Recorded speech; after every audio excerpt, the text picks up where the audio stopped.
एक घने जंगल के किनारे एक छोटी सी झोपड़ी में एक बकरी अपने 8 प्यारे प्यारे बच्चों के साथ रहती थी। बकरी बहुत मेहनती और समझदार थी।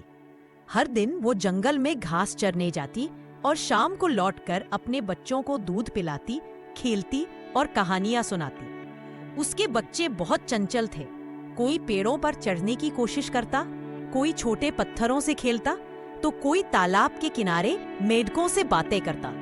माँ बकरी बार बार समझाती, बच्चों, जंगल में बहुत खतरे हैं, खासकर वो चालाक भेड़िया जो अक्सर इधर उधर घूमता रहता है। अगर मैं घर पर न रहूं तो किसी अजनबी को दरवाजा मत खोलना। सभी बच्चों ने एक साथ कहा, ठीक है माँ, हम बहुत सावधान रहेंगे। भेड़िया कई दिनों से बकरी और उसके बच्चों पर नजर रख रहा था। उसे पता था कि बकरी हर दिन सुबह घास लेने जाती है और शाम को लौटती है।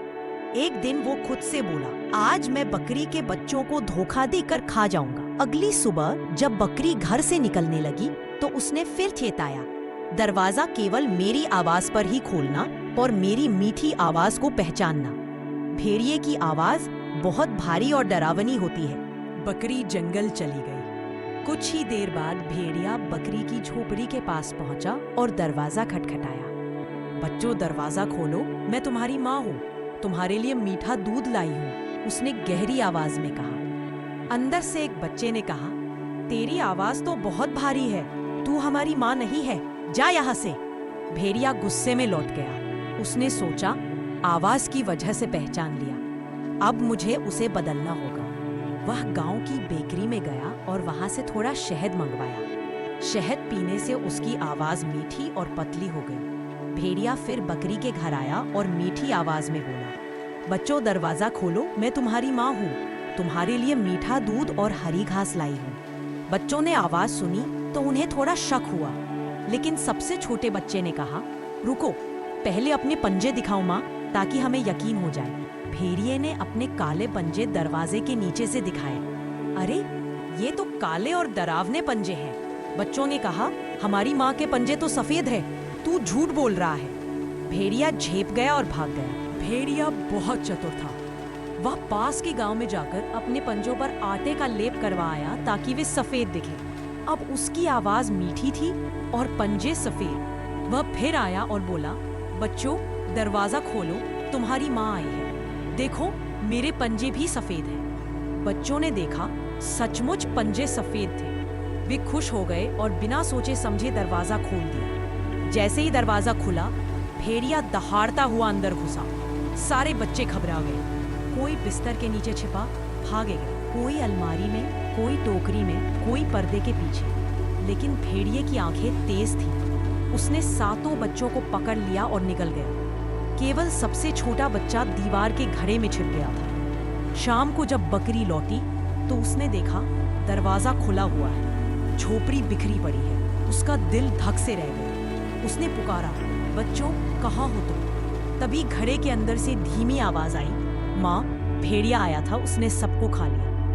बकरी का दिल रो पड़ा। उसने अपने छोटे बच्चे को बाहर निकाला और बोली, घबराओ मत बेटा, अब मैं भेड़िए को सबक सिखाऊंगी।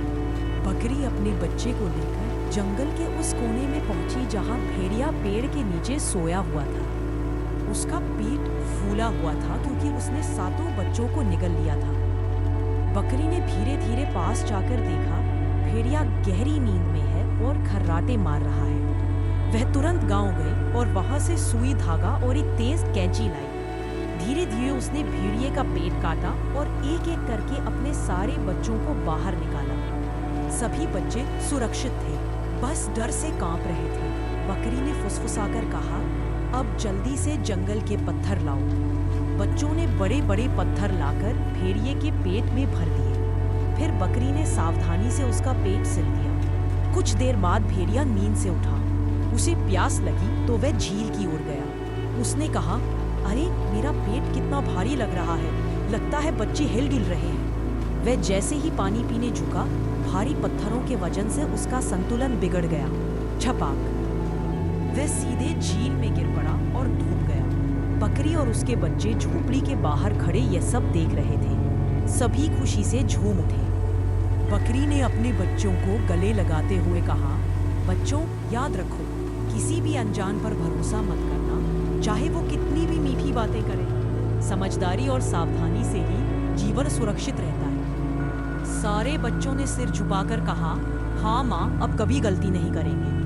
और उस दिन के बाद बकरी और उसके बच्चे हमेशा मिलजुल कर सावधानी से जंगल में रहते, खेलते और हर शाम अपने साहस की कहानी सुनाते। नीति संकट के समय बुद्धि, एकता और सतर्कता सबसे बड़ा हथियार है। दिखावा करने वाले हर व्यक्ति पर भरोसा नहीं करना चाहिए।